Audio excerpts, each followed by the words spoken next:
Let's draw the character together. It's important to draw each line in the right order.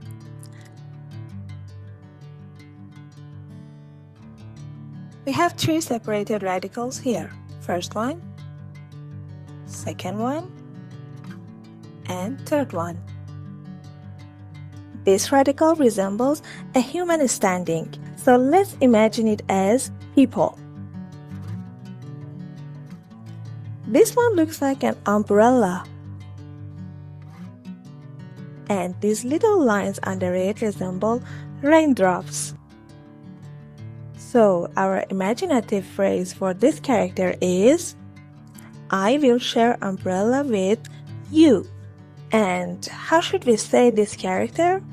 It has a third tone on top of the second letter. So we say ni, which means you.